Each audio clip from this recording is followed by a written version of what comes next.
स्वागत है भाई लोग, कैसे हैं आप सब भाई। आज हमारे साथ है पुष्प भाई। कैसे हो भाई? बढ़िया भाई, आप बताओ। एकदम बढ़िया भाई। आज हम राइड के बाद और बढ़िया हो गए। क्यों भाई राइड में मजा आ गया भाई आज तो। ठीक है भाई, बहुत दिनों बाद आए थे हमारे साथ। मैंने कहा भाई चलो यार, भाई को साल भर से ज़्यादा होगा मैं, उससे पहले हम मिले थे। ठीक है, जब भाई ने बाइक भी नहीं ली थी, अब भाई ने बाइक ले लिया है। और आज आपने थंबनेल टाइटल देख लिया होगा, इसी बाइक का रिव्यू होने वाला है आज। बेसिकली ओनरशिप रिव्यू देंगे हमारे पुष्प भाई। और कैसे प्लान बना भाई, स्टार्ट कर देते हैं बिना किसी बकचोदी के। भाई प्लान ऐसा था कि मैं पहले चलाता था 100 सीसी की पैशन प्रो। हाँ। तो अब बहुत टाइम हो गया उसको, ठीक है। तो उसके बाद मेरे दोस्तों ने कहा, एक दोस्त है मेरे प्रभाव की, भाई बड़ी बाइक ले, बड़ी बाइक ले। मैं कहा भाई देखते हैं, अब भाई हम तो कमाते ही नहीं। सही बात है। अब पापा ने बोला कि बाइक ले लेते हैं। मैंने सजेस्ट करी, पापा जीटी ले लो, सॉरी जीटी नहीं, इंटरसेप्टर ले लो। पापा ने देख के आए, पापा को आगे पसंद, फिर क्या ले ली। और क्या है? वो चक्कर तो नहीं था कि पापा कह रहे बुलेट, तुम कह रहे जीटी। नहीं, एक वो मेम आता है, आप देखते होगे। नहीं। है ना? पापा मेरे पापा भाई बहुत सही इंसान है। उन्होंने कभी ये नहीं कहा कि 350 लो, उन्होंने कहा 650 ले। क्योंकि भाई वो बहुत कॉमन भी हो गई है, हर बंदा मतलब देखो। मेरे पापा भी सही बोलते हैं, ये इतनी कॉमन है, काले के हाँ। बोलेगा 650 ले, थोड़ा सही लगेगा। भाई 2.5 लाख की बुलेट आ रही है, 1 लाख रुपए एक्स्ट्रा दे दो। 1-1.5 लाख क्यों? टैक्स लगेगा, 4 लाख की पड़ ठीक जाती है। है ऑन रोड। तो भाई ने रेट बता ही दिया। ऑन रोड दिल्ली में ये कितने की पड़ जाती है? 4 लाख। 4 लाख बाकी तक की। ये दूसरा का मार्क वन है, तो ये थोड़ा महंगा पड़ता है। बाकी इससे सस्ते वाले 380 तक पड़ जाते हैं। तो भाई एक बार आप जर्नी बताओ कि जब आप देखने गए कौन कौन से मॉडल थे, कैसे रेट थे? मैं जब देखने गया, मैंने देखी पहले तो मतलब वहाँ पे रेड कलर की जीटी खड़ी थी। हाँ। पर जीटी का मतलब जीटी देखने में बढ़िया लगती है, पर चलाने में इतनी बढ़िया नहीं है, उसमें हीट बहुत आती है। ठीक है। और भाई उसका और भी रीज़न हो सकता है। उसका हाँ आप बताओ। जैसे उसका स्टांस बेकार है। हाँ, मतलब लोगों को लुक वाइज तो स्टांस बढ़िया लगता है, बट जब हमने चलाई थी ना प्रैक्टिकली, हम भी चला के लाए थे। एंड ये भी हम ही ने सजेस्ट की थी कि भाई ये गाड़ी लो, क्योंकि हम उस टाइम जब आर लेने गए थे तो हमने भी देखा था। क्योंकि एक तो उसका शेप हो गया, ऊपर से हैंडल बार्स हो गए, तो वो थोड़ा था। एंड भाई हर बंदा अपने कंफर्ट से बाइक लेता है। क्यों भाई? सही बात है भाई। और वो ना क्या कहते हैं, जीटी हीट वीट का भी बहुत इशू होता है उसमें, क्योंकि उसके जो पैर होते हैं हमारे डायरेक्ट क्या कहते हैं इंजन के ऊपर ही होते हैं। तो भाई ये जैसे आप टंकी देख रहे काफ़ी हेल्पफुल रहती है इंटरसेप्टर में।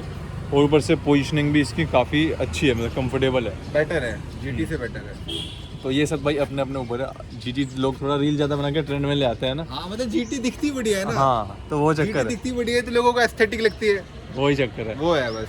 तो भाई बाकी प्रैक्टिकल बाइक यही है अगर देखना चाहो तो। नहीं, टू बी वेरी ऑनेस्ट है भाई, आप ले ना, एक जेन्युइन बात बताऊं तो भाई, अगर देखो अगर कोई यूज मार्केट में जाएगा तो वहाँ पे जीटी ज़्यादा आप देखने को जीटी ज़्यादा मिलेगी। जीटी ज़्यादा देखने को मिलती है। जीटी इस्तेमाल करने के बाद बेच देते हैं। हाँ, कुछ है जो भाई पैशनेट है, ऐसे वो जिनके पास है पैसा तो वो रखते वो रखते हैं हाँ। बट भाई हमने देखी बहुत पुरानी जीटी भी खड़ी जाती है, वो 1989 और ऐसी बहुत पुरानी जीटी भी खड़ी जाती है। तो भाई ये चक्कर था, आपने देखा था।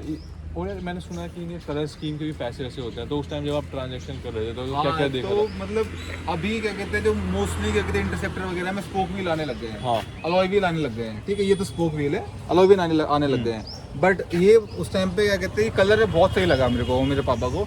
तो हमने सोचा कि ये वाला कलर ले लेते हैं, पर इसमें क्या कहते हैं अलॉय व्हील आते ही नहीं है। तो हमने सोचा अलॉय व्हील तो बाद में लगवा लेंगे, उसकी क्या दिक्कत है, कलर बढ़िया, कलर रहना चाहिए भाई और इस कलर के 11,000 रुपये एक्स्ट्रा लिए थे हमने। ये देख लो, ये होती है पैसा है तो बड़ी बात है। और भाई इसमें क्या है ना कि जो रेट्रो चार्म आता है, जो असली चलाने का वाला। हाँ, कैफे से मतलब कि जो ओल्ड स्कूल टाइप वाइब आती है ना कि भाई हाँ, एक इंटरसेप्टर, एक सॉलिड बाइक, मजबूत बाइक जिसे कहते हैं, वो बात इसी में लगती है। एलॉय वाली तो वही लगती है कि मॉडर्न स्टिक हो गई थोड़ी सी। ठीक है। और इसके अंदर जो बढ़िया बात है वो ये है कि भाई इसके अंदर कहीं भी ना एलईडी का इस्तेमाल नहीं किया हुआ। जैसे ये भी हेलोजन, ठीक है, सब हेलोजन थे, ये भाई ने लगवाई हुई है ना। हाँ। ठीक है, नहीं तो ये भी हेलोजन थी, इसका थ्रो बहुत बेकार था। अब ठीक हो गया है वैसे। हाँ। अब ठीक हो गया, अभी नई वाली में ठीक हो गया है। वो चक्कर है। तो भाई एक बार डिस्कस कर लेते हैं, आपने लेने के बाद क्या क्या लगाया होगा, क्योंकि मैं देख रहा हूँ इसके अंदर क्या क्या चीज़ें ज़रूरी होती है और आपने क्या क्या लगा रखा है। सबसे पहले तो हमने ये लगवाया था, ये इंजन क्या कहते हैं रॉयल एनफील्ड वालों से लगवाया था। ये स्लाइड होती है, इससे इंजन क्या कहते हैं साफ रहता है और क्या कहते हैं वो प्रोटेक्ट होता है। हाँ, बेसिकली प्रोडक्टर है कि भाई कुछ कंकर उंकर सीधा ना लगे। इसका ना मतलब अगर हल्का सा भी ऐसे अगर इंजन में छेद वेद हो गया तो इसका पूरा जो बॉक्स होगा 30-40 हज़ार का चेंज होगा, वही पूरे इंजन का। तो और इतना सा छेद पे है, तो भाई इससे बढ़िया तो ये 3-4 हज़ार का ये लगवा लो।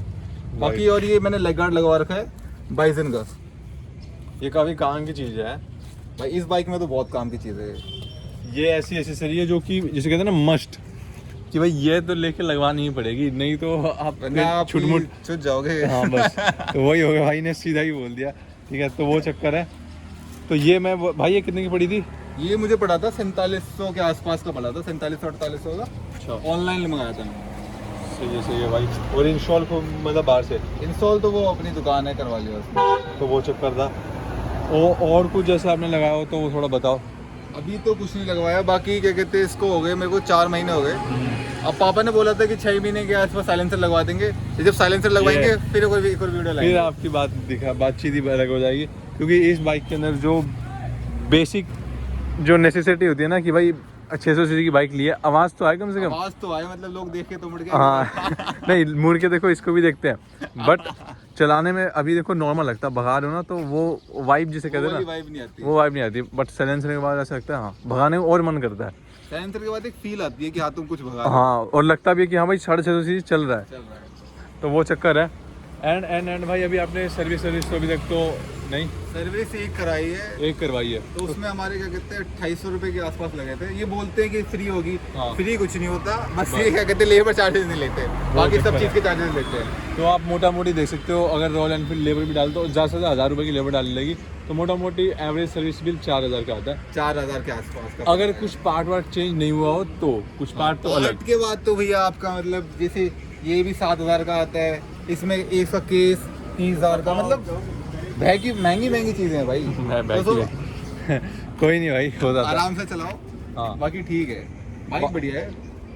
तो भाई बाकी देखो, अब हमारे देखो हम ना जानते हैं भाई को, तो हमको पता है कि भाई को यही लेनी थी, तो वो बंदा जिसको ये पसंद आती है तो वो लेके ही रहता है, लेके रहता है। ठीक है। बट हाँ अगर कुछ होता है कि किसी को वैल्यू फॉर मनी कुछ और देखना हो तो आप कुछ और देख रहे थे उस टाइम? बाकी अभी तो क्या कहते हैं मेरी मतलब 100, मैंने जैसे बताया 100 सीसी में हाँ। डायरेक्ट 650 पे आया। तो मेरे को लगा कि कैफे ऐसा टाइप है, स्पोर्ट्स बाइक ही नहीं, इतनी भागेगी नहीं, मतलब जितनी मतलब 200-250 नहीं भागेगी। तो अपने हिसाब से मेरी सेकंड बाइक या फर्स्ट बाइक के हिसाब से ठीक है ये। अब बाकी फ्यूचर में देखते हैं S1000 RR या फिर 650 जो भी लेंगे। सही है भाई, चलो प्लान बहुत जल्दी पूरे होंगे, वो नहीं करता। जब साइलेंसर लगवाएंगे तब पक्का वीडियो लाएंगे हम, ठीक है।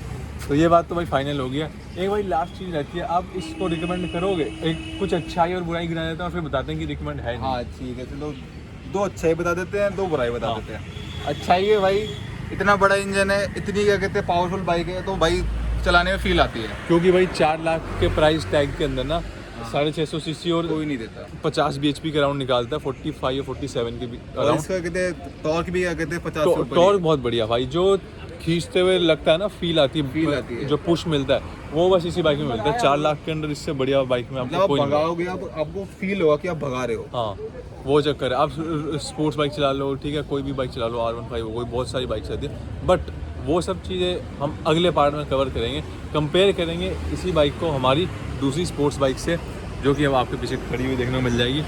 बट आज इसी पे फोकस रखते हैं। तो भाई एक तो अच्छा ये हुआ कि 4 लाख तक के अंदर ये वाली 650 मिल जाता है। हाँ 650 मिल जाता है। दूसरी अच्छाई बता दो भाई। दूसरी अच्छाई ये है कि इसको जब हम क्या कहते हैं, इसका जो इंजन है, इंजन इसका बहुत बढ़िया है, बहुत ही रिफाइंड इंजन है भाई, लिटरली। भाई कह रहे अच्छाई सोचनी पड़ रही है, क्योंकि बाकी मतलब पर्सनल प्रेफरेंस होता है मेरे हिसाब से। तो अच्छाई में इतना तो क्या ही बताऊँ, बाकी आप देख ही रहे हो। बुराई बता दो भाई। भाई बुराई बता दो भाई बुराई मुझे एक ही लगी, इंजन बहुत हीट करता है। इंजन अच्छा है और हीट भी बहुत करता है, करता है बस। ठीक है। क्योंकि अगर इंजन हीट ना करे ना, 650 में बेस्ट बाइक है ये। वो चक्कर है। 170 क्या कहते हैं, अभी हम भाई इन भाई ने चलाई थी, 150 भगा के लाए हमारे थे, सामने चलाते हैं भाई। 150 भगा के लाए थे, 155 हो गई थी भाई, 155 और फिर लिमिटेड आ गया था। limited तो आ हमने सोचा भाई देखो नई बाइक लिए 4-5 महीने हो गए, थोड़ा तो खोलना चाहिए ना, खोलना फर्स्ट सर्विस हो चाहिए। गई। बाइक किसी ने ली खोल कोई रहा है। नहीं वो तो कोई दिक्कत नहीं नहीं कोई नहीं भाई है, उसमें कोई दिक्कत नहीं है। राइडर्स है भाई, enthusiast है, तो उसमें भाई चल को जाता है, एक्सपीरियंस आता है बाकी। मेरे को तो अभी मतलब 4 महीने ही हुए हैं। कोई दिक्कत नहीं यार एक्सपीरियंस। दूसरे डिसएडवांटेज तो बता दो, हाँ हीट के अलावा। दूसरा Heavy। डिसएडवांटेज मतलब जब आप चलाओगे ना तेज स्पीड पे, पीछे नहीं होती भाई, ये पीछे खींचनी पड़ती है। ये भारी बहुत है। हाँ जेन्युइन बात, भारी बहुत है। 220 किलो का है, मतलब अगर आप कहीं फंस जाएगी ना ऊपर नीचे। अभी यही एग्जांपल दे दो, हम यहाँ से ले आके ना जब इसको सेट कर रहे थे तो भाई तो भाई ने पीछे खींची थी, मैं क्या भाई पीछे खींचो, हिल नहीं दिया। भारी बहुत है वो भाई चाहे बॉडी वाला बंदा भी हो ना, तो फिर भी टाइम लगता है भाई, मतलब मतलब मेहनत लगती है। 1-2% आप खींच लोगे, बट स्टिल लगेगी भाई, जरूरत पड़ी जाती है।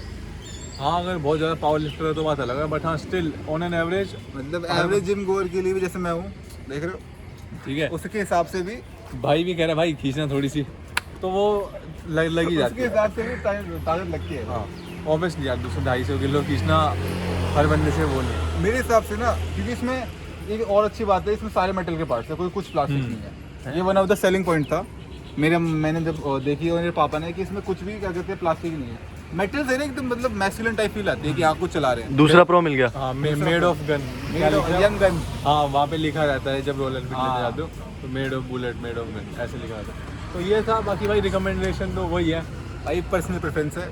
ठीक है। अगर आपको वैल्यू देखनी है, कुछ और देखना है तो बहुत सारी चीज़ें मार्केट में, भाई ठीक है? सबको पता है किसको क्या लेना है, हाँ। और सबको ये भी पता है कि उसके घर वाले क्या दिलाएंगे, राइट। तो उस हिसाब से अगर आप लेनी है देख ले लो। लो। बाकी बाइक बढ़िया है, बाइक बढ़िया है, जेन्युइन बात है, बाइक बढ़िया है। भाई अभी भगा के लाए, इनसे पूछ लो, बहुत बढ़िया बाइक है। इवन भाई बहुत ही रिफाइंड, ठीक है, हाई स्पीड। अब भाई इसके एक इशू था जो कि मैंने पहले जो इंटरसेप्टर चलाई थी उसमें वॉबलिंग का इशू था, भाई ने उसको ठीक कराया। भाई कैसे ठीक कराया? भाई क्या कहते हैं, मेरे मतलब पापा मतलब लेके जा रहे थे तो उन्होंने बताया कि थोड़ी थोड़ी वॉबल हो रही है, तो अभी इसको हो गए थे 4000 किलोमीटर के आसपास, तो उन्होंने नया टायर चेंज करवाया 11000 का। ये देखो टायर भी इन्होंने पैसे लिए 11000 चेंज कराने के, मतलब वॉबलिंग तो मतलब डिफॉल्ट हाँ। इशू होता है। मेरे को लगा कि तो पैसे नहीं लेंगे, उन्होंने 11000 के पैसा टायर नया चेंज कराया, उसके भी कहते 11000 रुपये लिए, फिर उसके बाद इशू खत्म सा हो गया।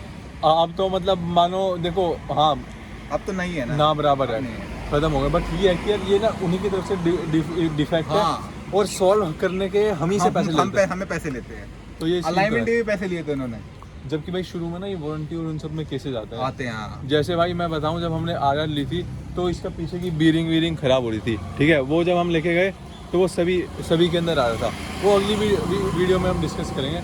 बट हाँ मोस्टली क्या होता है ना, सर्विस के अंदर रॉयल एनफील्ड बहुत ज़्यादा कस्टमर को मैनुअल देखा तंग है, करता है भाई, जेन्युइन बात है। बहुत तंग करते हैं वहाँ पे। तीसरा कौन?